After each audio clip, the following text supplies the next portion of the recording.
Welcome to the Decentralized Opportunity Podcast. I'm your host, Tanner Lytle, here with your other host, Wyatt, Carson.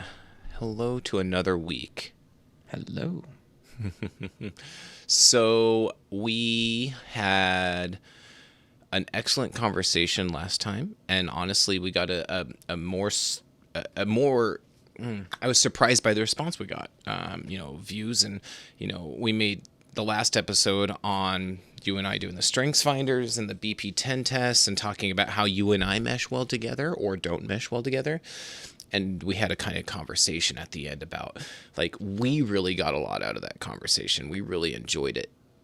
But as far as for our audience, we're like, I don't know how many people want to hear us talk about how much you and I specifically interact or can interact. But, the response was actually really positive. And I think the message we were trying to get across, which is about that self-assessment and self-awareness being, really helpful in guiding you in the future, really struck a chord. And I'm really happy to see that. Yeah, I think people like to see behind the curtain a little bit and understand more about us, which is cool and nice. But yeah, the engagement was surprisingly well. I mean, it wasn't the best performing one because we're not probably talking about AI taking over the world, but I was so happy getting that going. And honestly, it was probably one of the most fun podcasts that we've recorded just because it was so personal. Yeah. And on that personal note, so my wife, Tanner knows my wife, he's known her for a long time. She told me, she's like, this was actually kind of touched my heart a little bit. She's like, I really admire what you guys are doing in the sense that, she said, I would never be okay talking about, personal private matters on a such social, out there to the world platform. And, Tanner, I just wanted to congratulate both of us for, we're 44, 45 episodes in, something like that. 46. 46. Oh my gosh. See, we're almost to that 50. We started off rather rigid, and you and I have, if you go back and watch the first episode of Decentralized Opportunity versus the last episode, you and I have matured and grown on this podcast. And the emotional growth and maturity that we are kind of experiencing together has been really cool and really profound. And then when we are able to do that and grow ourselves, but then have people outside reach out and say, hey, I really liked that, or I got XYZ out of that, that's even better. So, props to you, man. Props to us. I'm really happy with how this podcast is transforming and morphing with time, and it's been really good for me as well. So, yeah, I was just talking to a coworker today. He's really big into golf, and he listens to the podcast. So, hello. Also, he gave some amazing compliments on your mustache. I know that has been a theme of your week, actually, getting mustache compliments, but he's very jealous of it. But I said, you need to start a podcast because there is something about processing things deeply, but externalizing them in a way to almost teach that helps you deepen your understanding of it all. And it might be just understanding yourself, like in our case recently, or certain topics. We've been jumping deeper and deeper into business development, entrepreneurship, intrapreneurship, leadership, AI, technology, all these different pieces. And all of a sudden you really do become like the subject point expert. And to become the subject point expert of yourself is probably one of the most important things you could do, I'd imagine. I agree. And speaking of growth and learning about ourselves, today's topic is pretty fascinating to me because I like to look back on old episodes, and there have been phases of Tanner and Wyatt. And both you and I have been in hardcore entrepreneur mode. Let's do this and sacrifice and get things done and build this business and become millionaires. But today's topic's a little different, and I'm really excited for it. Introduce us, Tanner, to the topic today. So I just want to start off with telling a story. Okay. So I tend not to watch football, but last Monday I watched Monday Night Football because there was a big thing going on in our Discord, we were talking about the HBO show Hard Knocks, and they were following the New York Jets. And so this was the opening game for the New York Jets and the big reveal of Aaron Rodgers on the team. And I was like, man, I got to check this out. We'll watch it. He made it 4 snaps, and on the 4th one, he got sacked, twisted his ankle, and ended up like snapping his Achilles. It's like $75 million injury or something obscene like that he's now out for the season. Yep. So that was like fresh in my head. Went to bed. Thankfully, the Jets won. So, I mean, there was some silver lining to that. But went to bed, woke up the next morning, and let the dog out, kind of looked on the floor, and all of a sudden I noticed ants on the floor. And the weather's getting cooler, so they're all leaving their burrows from underground and coming and hunting our house for any scraps of morsels that they can possibly find. And this is probably, I don't know, a little after 6 in the morning. I'm just groggy, not paying attention. And all of a sudden I'm just like, oh, ants, grab the vinegar bottle, start spraying, going, and notice some that are running away a little bit farther. So I step forward to go spray those ants, stepping exactly on the wet spot that I just sprayed, and completely like just biffed it. I just fell. I smacked my knee. I flipped onto the railing and like messed up my elbow. And I was just laying there. And I'm like, did I just have an Aaron Rodgers moment? I had to like assess, did I like break something and damage something and just end, because I was traveling later that week. And then this next week coming up, we're going up to Salt Lake City. I have all these things that rely on me being actually mobile, not injured. And that would happen. And it was a scary moment, but it was very profound in some sense, because I realized like how you could be a top athlete, you could be all, these things, and then just have everything turn in a moment. And the topic that I want to talk about in particular, and how this all kind of aligns, is slowing down and being purposeful with the actions. Because Aaron Rodgers couldn't slow down because he was getting tackled per se, but mine was a stupid error, because I decided at that moment I was going to, unprepared, just start spraying these ants, when I could have just slowed down and actually like let the dog back in, get everything going, wake up a little bit, take care of that, and do other stuff. And I have just had this reoccurring theme where I am so reactionary and I am so fast in doing this stuff, and I'm just making all of these stupid mistakes. And those mistakes can compound, or again, just jeopardize things that actually matter. So sorry for the long-winded story off that, but that is what's been kind of going off in my mind. And it was kind of an aha moment through it all. So I thought that would be an interesting topic to talk about today. I love it. And I want to say that I would never laugh at your injury, but when you told this story in our Discord group, I laughed my ass off, because I could just picture groggy Tanner rolling out of bed, trying to make coffee, and then slipping on vinegar. Just all around ant carcasses. Ant carcasses. Yeah. I mean, there was quite a few ants, to be fair. But yeah, it was actually, again, for such a silly little, like if I was standing on the rug spraying the ants, I would have been fine. But the fact, again, I wasn't fully having my wits about me, and I stepped forward. And it was not inconsequential, the accident, because I don't fall often, but I'm a bigger guy, and through this, and we're also getting older, and that was the other alignment with Aaron Rodgers. Everyone calls him an old man, and I'm like, wait, he's a year older than me. So what are we talking about here? But like, yeah, he smacked my knee, and that tweaked it, and so I didn't know if I could go for walks. I didn't know if I could drive. Skinned up my elbow really bad, and so then I just started like bleeding on things for the next week.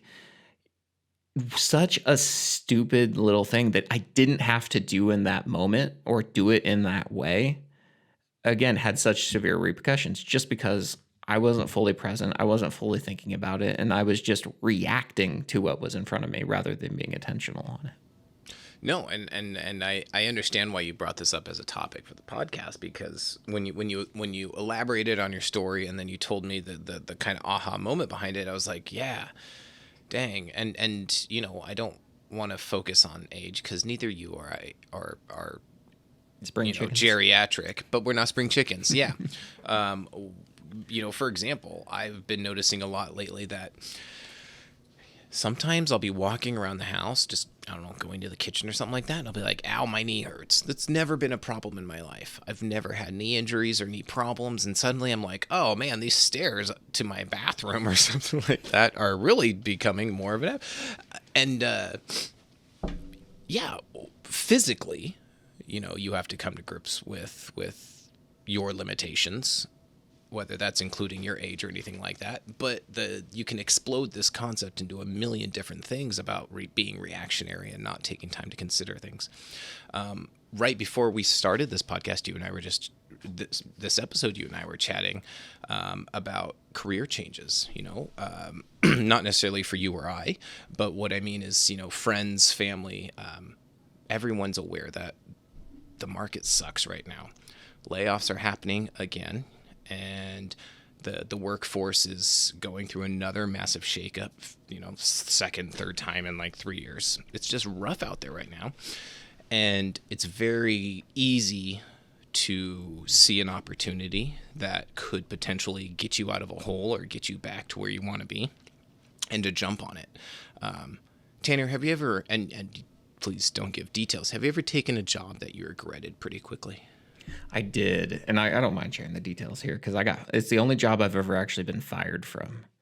So I was hired to be a police dispatcher and jailer, and there is nothing worse to my skill sets than those things because I have a terrible time like listening and understanding stuff from the phone, which is the entire job, by the way. Because I'm a very visual person. I'm not a very audible-based person. Even like these things, seeing you helps a lot more. If it was just a call on the phone, I don't think our conversations would be as good. But I did that job because it was more money. It was available. I knew the people. They knew me. I was able to get in, and it was just a mess. So you left something for just thinking about it, and then it didn't work out. Mm-hmm. I have two funny stories in relation to this. So first one, back in COVID at its height, the first massive economic downturn, I was laid off. I've talked about it on this podcast before. It was a tough time. But I managed to stumble my way into talking with a recruiter, and they were going to set me up with this job. It was remote, it worked from home. It sounded like it was in my skill set. And we were talking before we started. It was like contract work, but I needed a job pretty bad at that point. And this recruiter had this contract job up, and it was going to be 6 to 12 months long, etc. It was working for a very large corporate company, but as an outside contractor, the pay would have gotten me out of my laid off hole But I wanted to make sure I understood the job before I got in. Seems like a rational thing to do. And it was kind of based around a BA or business analyst skill set. So I stopped the recruiter I was talking to. I was like, I just want to warn you, like a lot of my past work experience falls in line with business analysts, but I am not a business analyst. And the defining factor that why I can't be a business analyst is BAs, their main purpose is to kind of be the liaison between the technical and the business side, or the operations side of business. They can interpret the technicality of a software system into actionable figures and steps that a more operations or business focused department would understand. We always say they're the translators between the IT department and the business side. Bingo. That's exactly it. So I was like, I have experience in the operations business part of it. The technical side, like, depends on what it is, maybe. And I said, absolutely, under no condition do I want a position that will require coding. I am not a technical person, and I make it very clear. And this recruiter was like, yeah, no problem. No coding required. This is, project management, BA role stuff. I was like, okay, I really needed a job. So I kind of let go of a lot of red flags for this opening.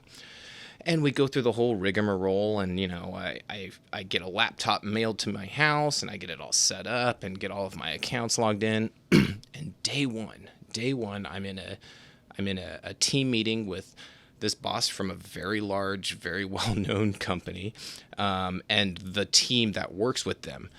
And his first directive for me was, okay, Wyatt, I need you to go into XYZ. And fix some issue within AWS. I only know what AWS is because I have logged into other computer systems. That is the extent of my knowledge in AWS. And I looked, I was like, excuse me? And I was like, what?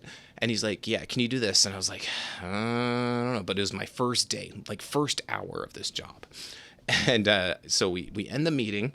I literally go to like Google and YouTube to see if I can figure this out. I've Googled my way through other tasks before in my career. I figured maybe I can wing it. Long story short, like 20, 30 minutes of research. I'm like, this is way beyond me. I have no idea how to even begin this. I can't even log into the system.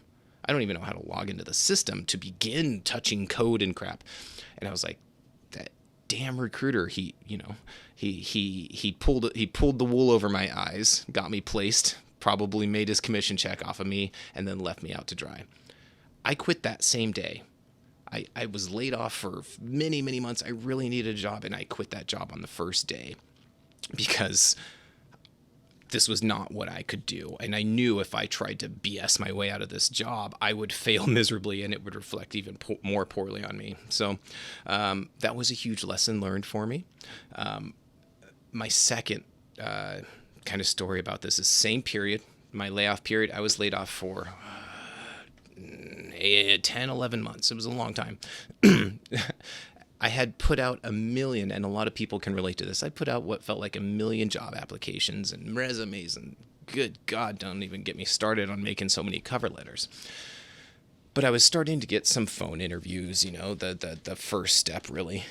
And I have a interview later that day, and I'm getting prepped for it, and I'm in my office and getting everything ready. And the guy calls me, and we're having a great conversation. I'm getting along amazing with this hiring manager. And then he asks me a very cliche, interview question of, what would you say your weakest skill set is, or something along those lines. And I was like, oh, sales. I can't do sales. Like I'm bad at it. It's not my personality. I would fail at a sales job. And he just gets really quiet. And he's like, well, that complicates things because this is a sales job. I didn't even know. And then it dawned on me about 20, 30 minutes into my first interview, I didn't even know what I was interviewing for because I had thrown out like 300 applications just like, oh, this kind of sounds like me. And I didn't even know the company or the role I was interviewing for. And I just told this guy that my weakest skill set is in sales for a sales job. Long story short, obviously I did not get the position. We hung up the phone call, and I immediately went to my wife and told her this story. And we to this day, we still laugh at this. And the reason I'm saying these stories is when you told me about this concept for this episode, it made me think of those and about how desperation and the thought that I needed to immediately get out there and fix these things and get a job and start making that income again, which are valid, how much they clouded my thinking and how much they really led me to do stupid things that I wouldn't have done. I would have never applied for a sales job. I don't even know when or how I put that application in. I would have never taken that extremely high-profile coding BA job if I had spent more time investigating it. And I kind of shut off one part of my brain, the logical part that knows me and knows my skill set, and just kind of animal instincts, need to get a job, need to provide for family, and so many bad experiences. Oh, man. Yeah. It's all about really being thorough and purposeful with and present with our actions, right? When you were saying like even in your job search, you get a little desperate. So you just start going through the motions. You're just applying to everywhere, just trying to pick up whatever you're doing. If you're just going through your day and then you see something and then you do it, you're not there. You're not purposeful, kind of tying into what I was talking about. The big thing for me, like where I kind of wanted to I, was thinking about taking this too, is like in my job lately, I've been just making so many stupid mistakes. And it's all because I have just been moving in a fast-paced reactionary mode without actually thinking about beforehand what I'm doing. And I'll give you like just examples, like going through, I am in a sales job and I go and I do like these cold solicitations, like high sales funnel activity. It's just throwing things out there. And I would misspell words. I'd put in the wrong names, the wrong companies, misspell companies and stuff. And I'm like, why am I doing this? Like you're almost watching yourself do the wrong thing. Like you're what's that word? Like not disembodied from it, from doing that. And you're just watching yourself make these stupid mistakes. And that has been the big that's the big focus for me now, is to stop doing that. And one of the realizations that I've been kind of coming through by recognizing that I'm doing it is like, these actions that I'm doing, I don't have to do at this exact moment. And it's kind of like, again, spraying the ants or sending that in-mail or sending an email. And I was listening to a podcast recently, and he was talking about you should never respond to a bad email, like a negative email, something that has like a negative impact on you, the same day. You should go wait at least 24 hours to go, because that reactionary brain, like part of your brain, I can't remember exactly what it's called, the whatever specific piece of your brain, is the equivalent of a 2-year-old. And I have a 2-year-old at home. He is pure reaction. You know what happens? He makes mistakes all the time. He breaks things. He falls all the time. If I was acting like him, I would be dead, because my body could not handle the abuse that he has right now, that he's doing. But it makes perfect sense. If I'm using the same level of my brain as a 2-year-old, well, of course I'm going to make a bunch of mistakes and stuff. So it is all about actually like slowing down. And I've been purposeful on this all week because we talked about this topic. I fell on Tuesday because it was Monday Night Football with the whole Jets game. And every time I've been getting like a Teams message or an email, I instinctively like want to hit the reply button. And I'm like, nope. I'm gonna hold off. Because honestly, it doesn't matter if I respond instantly or in 5 minutes after kind of thinking through the answer or going and looking something up, or 30 minutes, or in some cases the next day. We're in this world today where we want everything instantly. I'm getting so frustrated with Amazon right now because I don't get packages in 2 days anymore. And it's like, oh, I don't even need it. But then, of course, by the time you get it and it's a week later, you're like, why'd I buy that? It's the same kind of concept, but you're just doing that with your actions. And so I'm purposefully slowing down everything that I'm doing. And But how do you do that, though? Like, the concept sounds great. I understand what you're saying, but actionably, how do you slow down? Because we are in a reactionary world. it is being purposeful and not actually responding. And that's the big thing. And it even kind of goes to like Stoic philosophy, right? Where they talk about your brain intuitively wants to react to whatever situation, good, bad, or that. It's actually stopping and analyzing and reflecting about how you should respond. You're again disassociating your primal like chemical self, which is your just brain, into your responsible mind, into like what you want to do. So this first step for me, honestly, is just tell myself I don't have to respond. I'm not going to respond. Not that I don't have to, but I'm not going to respond on this, because every single time you get a Teams message and I snap back an answer, I almost always wish I would have done something different on that. Or even like if you type a message, just don't hit send. Just come back to it later and reread it and go, and you will find that you will perfect something. And we think about even like I was thinking about old letters.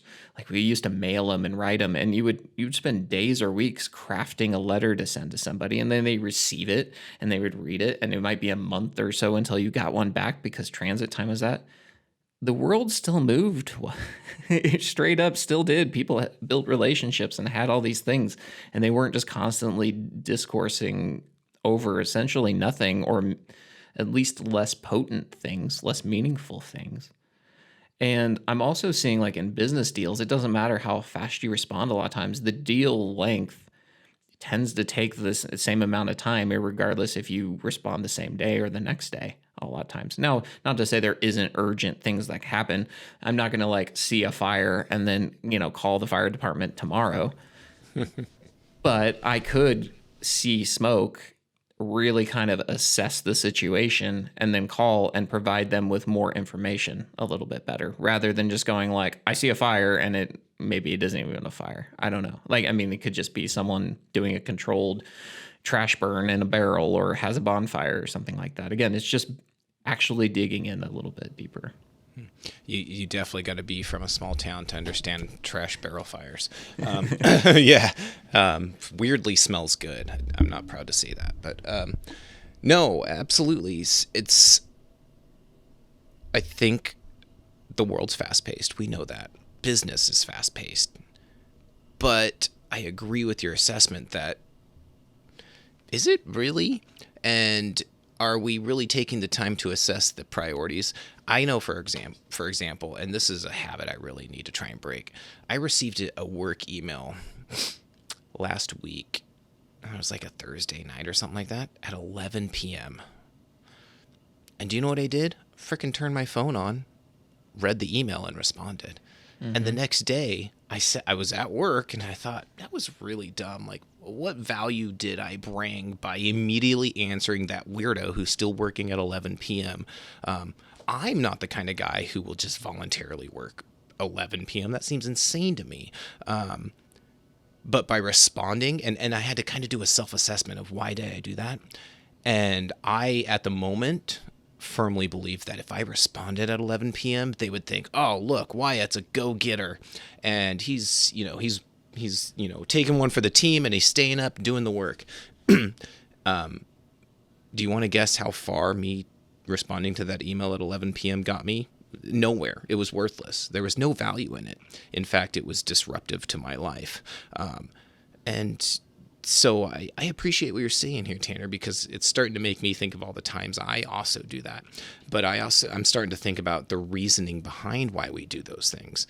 And, usually, and in a work-related sense, if I am immediately responding, I think it's going to look good on me. Why do you think that? Let's stick with business for now, because we can both relate to that pretty strongly. Similar, immediate responses. I get a Microsoft Teams message. I will drop whatever I'm doing to read that message. I don't like having, 10 unread messages on my work chat or whatever like that. Do you do something similar, or you're trying to do it differently now, right?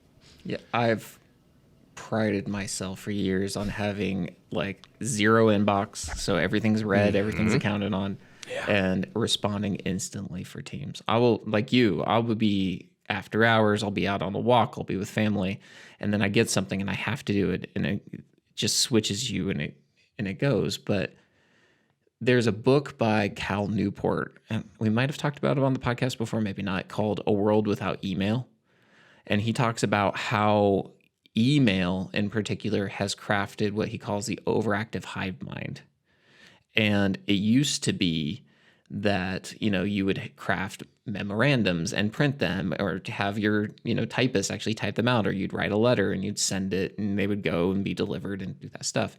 And they thought with email, you would get such an increased amount of productivity, because both the friction in crafting them would go down, as well as you'd have instant delivery, that productivity would just soar through the market. And you know what they saw?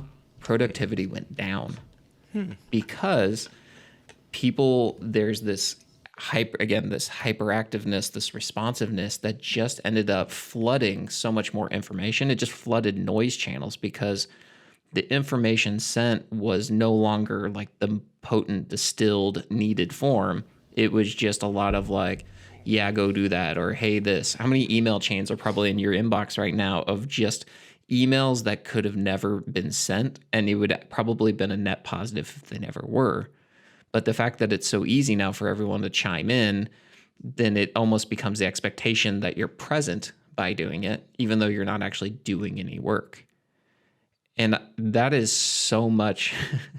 And again, like that's the business side, but you do so much of that same stuff in your life. And that's what I was finding. Again, I wasn't doing a good job killing the ants, or I wasn't like going and find the roots of where the ants were and going and putting up like home defense chemicals and stopping the problem things. I was just freaking out and reacting and going. And yeah, that's something that stopping is going to actually become a net positive. And if you change the expectations, because we all know that person who actually has a little bit of control, and honestly, probably people don't even really notice. It's like Wyatt used to respond in 2 minutes, and now I don't hear from him in 30. They're probably just blasting emails, man, and just not even noticing when you respond. And if you do, they're like, okay, great. Gosh, I can't even think about how many probably emails I've sent that are like 2 to 5 words. Mm-hmm. It's the worst, most worthless email possible. And then you get in those weird chains of being too polite, right? And it's like, oh, great. And then, oh, yeah, thanks for reaching out. I'll talk to you soon. And then the whole time you're hearing the dings, and then it's pulling you out of work, and you're not actually working and doing all those things. It's a curse of the Midwesterner in business, that politeness, and it drives me batty. But I haven't changed my own behavior. How many exclamation points without looking like a psycho? God, right. Like I overanalyzing this stuff. Is this too aggressive? Is this too informal? Blah, blah, blah. And now you have Grammarly that can tell you your tones, and you can help you shift your tones. So you're more professional. I've been a Grammarly premium person for like 4 years now. I live off Grammarly, but I've stopped kind of using it more and more because I'm becoming more conscious of my behaviors. And like, is changing a few words or adding an apostrophe here or some stupid like that really going to change the value of this conversation? And the answer is almost always no. Almost. And in fact, the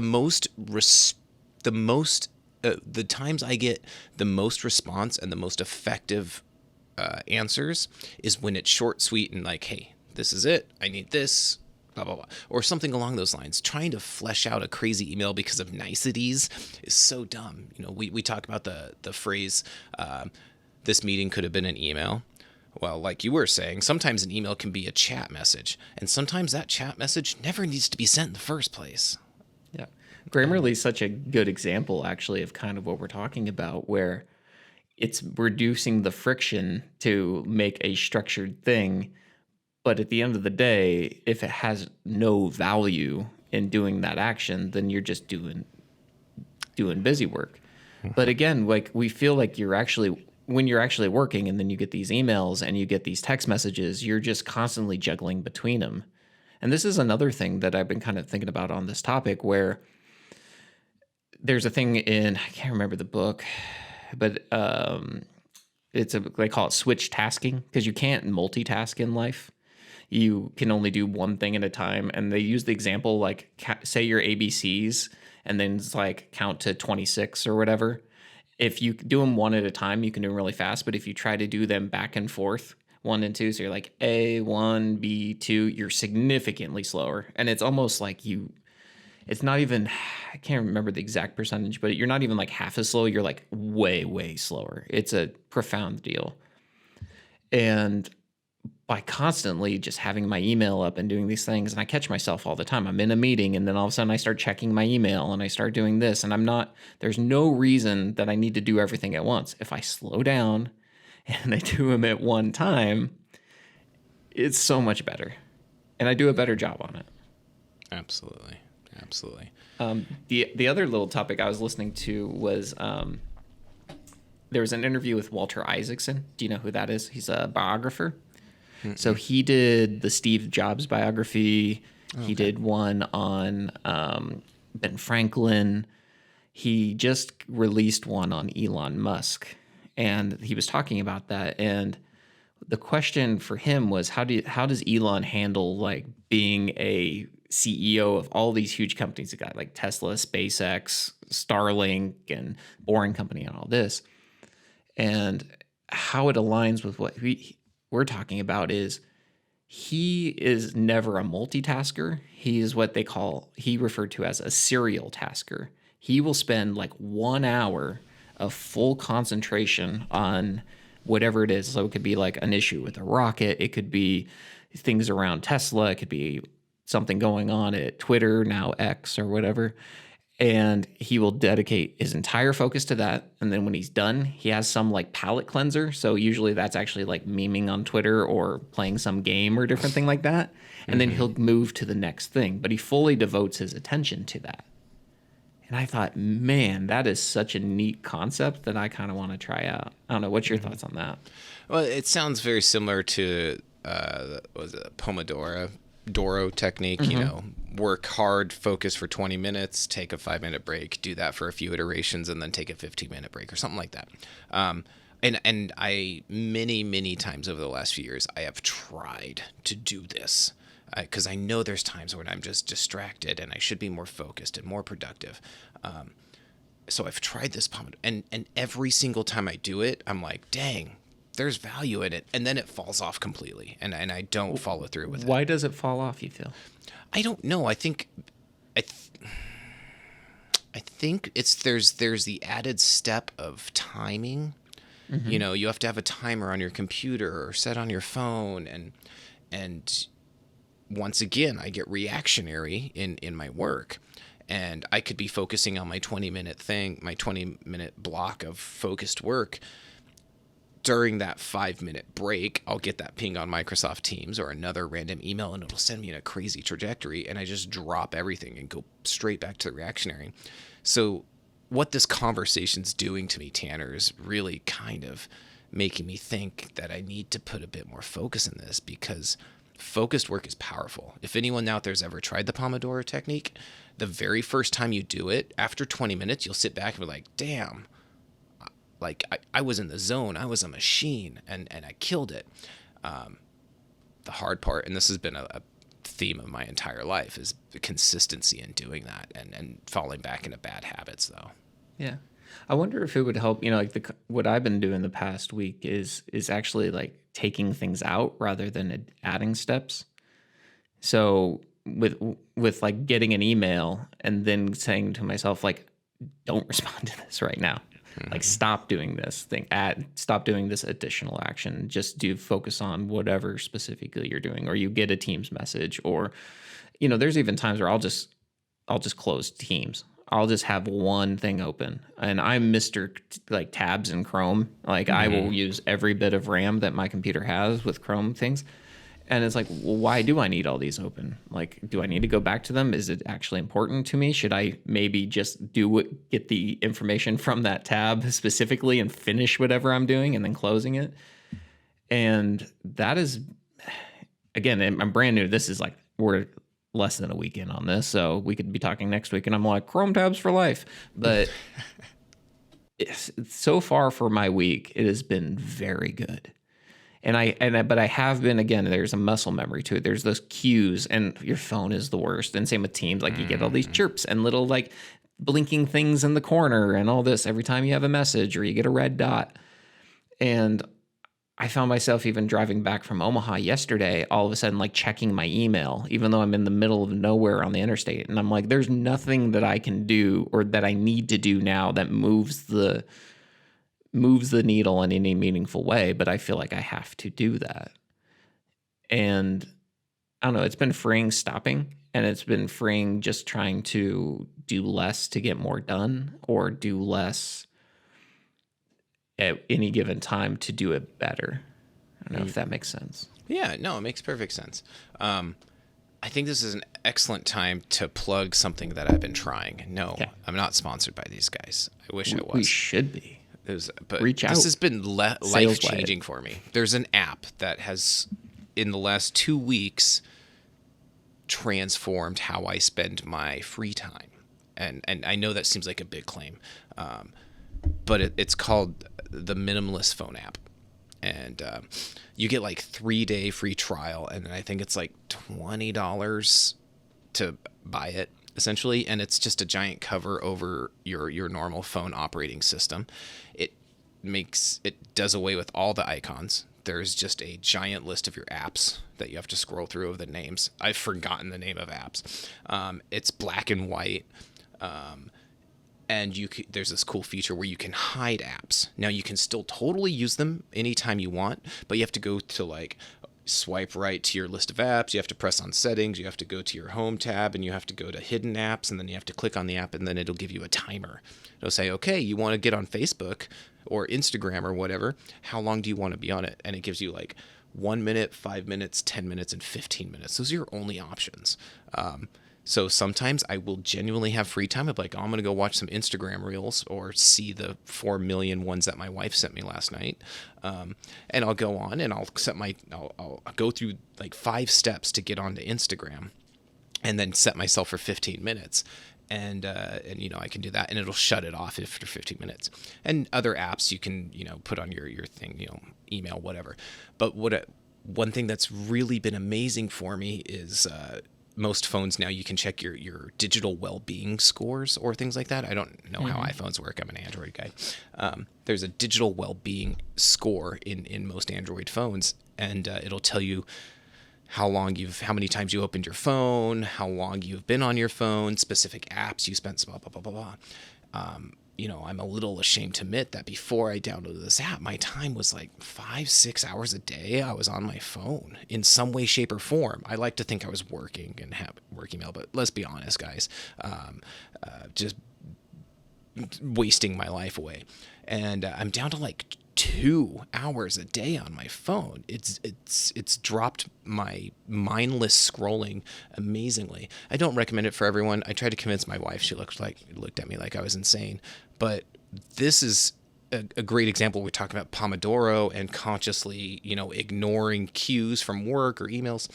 This has been something that has transformed my focus.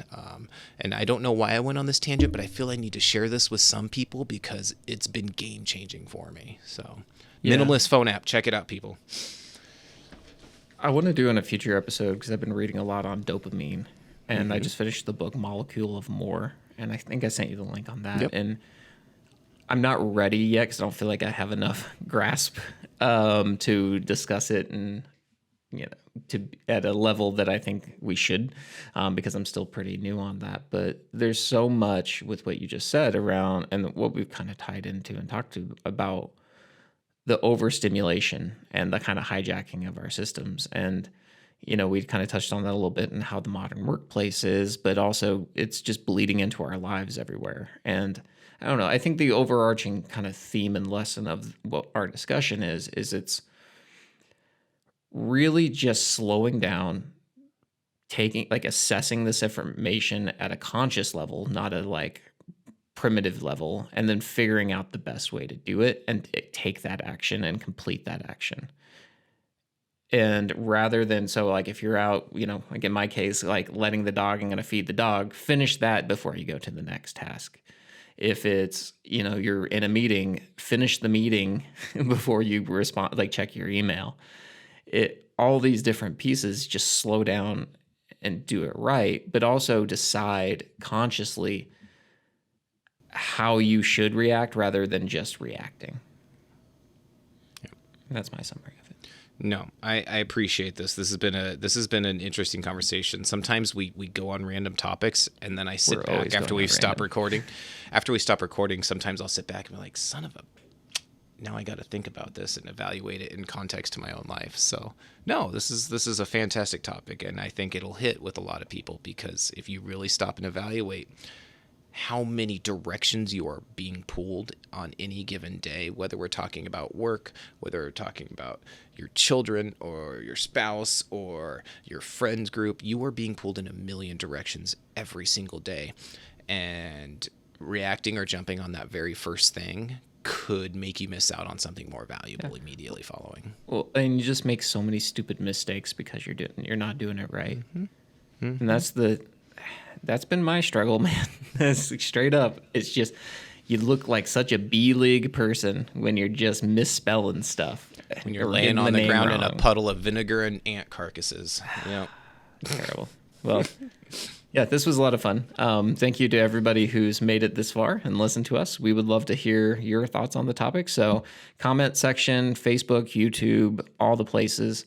Thank you to everybody. We got some new subscribers. We've been getting new followers on different places. If you find value in this, share with your friends. We really appreciate you. Yeah. All right. Well, we'll see everybody next week. Bye.